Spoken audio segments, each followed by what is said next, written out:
Hi hi traders. അപ്പോൾ നമുക്കിന്ന് forex ട്രേഡിങ്ങിൽ XAUSD ഗോൾഡിനെ കുറിച്ച് നോക്കാം. അപ്പം ഇന്ന് ബുധനാഴ്ച, ഇന്നലെ XAUSD പ്രൈസ് മുകളിലേക്ക് വന്ന് 1350 വരെ വന്നായിരുന്നു. അപ്പോൾ 1357 മുകളിൽ എത്തി.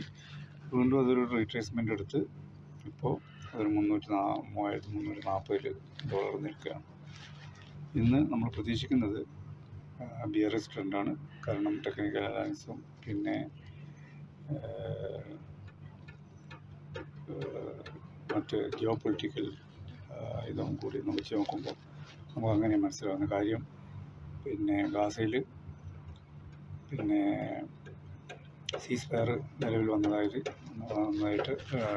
ട്രംപ് പ്രഖ്യാപനം നടത്തിയിട്ടുണ്ട്. അതുകൊണ്ട് തന്നെ ഡോളർ ഉയരാനും കറൻസികൾ സ്ട്രോങ് ആവാനും ഗോൾഡ് പോലുള്ള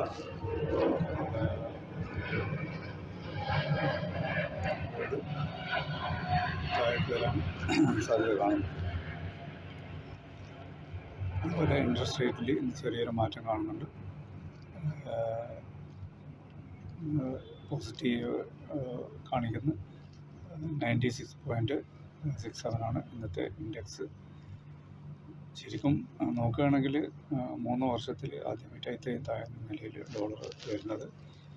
എങ്കിലും ഗാസയിലെ സീസ്ഫയറും ഇതൊക്കെ വെച്ച് നോക്കുമ്പോൾ ഡോളർ ചെറുതായിട്ട് ഇനി അങ്ങോട്ട് ഉയരാൻ സാധ്യത ഉണ്ടെന്നാണ് മനസ്സിലാക്കുന്നത്. ഇനി നമുക്ക് സ്കാൽപ്പേഴ്സിനുള്ള ഇമ്മീഡിയറ്റ് ലെവൽ നോക്കാം. ഗോൾഡിൽ സ്കാൽപ്പേഴ്സിന് അടുത്ത റെസിസ്റ്റൻസ് നമുക്ക് കാണാൻ കഴിയുന്നത് 346 ഫസ്റ്റ് റെസിസ്റ്റൻസ്. അത് കഴിഞ്ഞ് സെക്കൻഡ് റെസിസ്റ്റൻസ് കാണുന്നത് 3350. Third resistance 3356. അതുപോലെ സപ്പോർട്ടാണെങ്കിൽ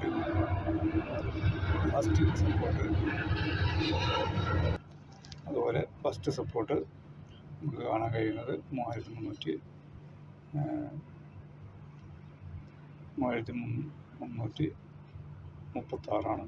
അത് കഴിഞ്ഞ് 3332.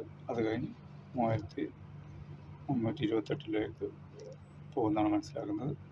അതുപോലെ ഡേ ട്രേഡേഴ്സിന് ഇന്ന് നമുക്ക് XAUSDയുടെ റെസിസ്റ്റൻസും സപ്പോർട്ടും നോക്കാം.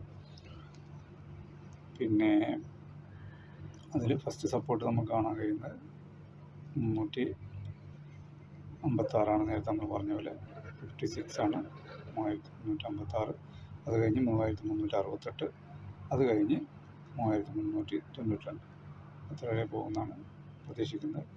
ഇത് 68 ക്രോസ് ചെയ്ത് കഴിഞ്ഞാൽ റെസിസ്റ്റൻസ് ക്രോസ് ചെയ്ത് കഴിഞ്ഞാൽ 92 വരെ പോകാൻ സാധ്യത. അതുപോലെ നമുക്ക് അടുത്ത സപ്പോർട്ട് നോക്കാം. ഫസ്റ്റ് സപ്പോർട്ട് നമ്മൾ നേരത്തെ പറഞ്ഞ പോലെ 3328. പിന്നെ അത് കഴിഞ്ഞ് 3318. പിന്നെ 3302 എന്നിങ്ങനെയായിരിക്കും. അപ്പോൾ അതിൽ നമുക്ക് ഇപ്പോൾ പറയാനുള്ളത് ട്രേഡിങ് ചെയ്യുന്ന ആൾക്കാർക്ക്, ട്രെയിൻ എടുക്കുന്ന ആൾക്കാർക്ക് 3392ൻ്റെയും 3368ൻ്റെയും ഇടയ്ക്ക് വെച്ചിട്ട് അവിടെ നമുക്ക് സെല്ല് എടുക്കാൻ കഴിയും. അതുപോലെ സപ്പോർട്ട് നോക്കുകയാണെങ്കിൽ 3302ൻ്റെയും 3318ൻ്റെയും ഇടയ്ക്ക് വെച്ച് നമുക്ക് ബൈ എടുക്കാനും കഴിയും. ഇതൊക്കെ സ്റ്റഡി പർപ്പസിൻ്റെ ഭാഗമായിട്ടാണ്. അതുപോലെ പറയാനുള്ളത് ഓഹരി വിപണിയിൽ നിക്ഷേപം നഷ്ടസാധ്യതകൾക്ക് വിധേയമാണ്. അപ്പോൾ സ്വന്തം റിസ്ക് മാനേജ്മെൻറ്റ് നോക്കിയിട്ട് എടുക്കേണ്ടതാണ്. പിന്നെ ഇന്നത്തെ ഡോളറുമായി ബലമേൽക്കുന്ന ബന്ധപ്പെട്ട വാർത്തകൾ നോക്കാം. ഇതൊക്കെയാണ് വരുന്ന കാര്യമായിട്ട് വാർത്ത. ഈ സമയം 4:15 PM ADP non farm employment change. ഉദ്ദേശിക്കുന്നത് കാർഷിക സർക്കാരും ഒഴികെയുള്ള കഴിഞ്ഞ മാസത്തിൽ തൊഴിൽ ചെയ്യുന്നവരുടെ എണ്ണത്തിലുണ്ടായ മാറ്റം. ഇത് ഡോളറിനെ എങ്ങനെ ബാധിക്കുമെന്ന് നോക്കാം. ഇത് ഡാറ്റ പോസിറ്റീവ് ആണെങ്കിൽ ഡോളർ പോസിറ്റീവായിരിക്കും. എന്ന് വെച്ചാൽ ഡാറ്റ പോസിറ്റീവ് ആണെങ്കിൽ ഗോൾഡാണല്ലോ നോക്കേണ്ടത്. ഗോൾഡ് ഇറങ്ങുന്നതായിരിക്കും, ചെറുതായി താഴേക്ക് വരുന്നതായിരിക്കും. അത് കഴിഞ്ഞ് അതല്ല നെഗറ്റീവ് ആണെങ്കിൽ നേരെ തിരിച്ച് ഓപ്പോസിറ്റ് മുകളിലേക്ക് തന്നെ പോകുന്നതായിരിക്കും. ഇതാണ് ഇന്നത്തെ ഗോൾഡിനെ പറ്റി ഉള്ള നമുക്ക് മനസ്സിലാക്കാൻ പറ്റുന്നത്. Okay, thank you.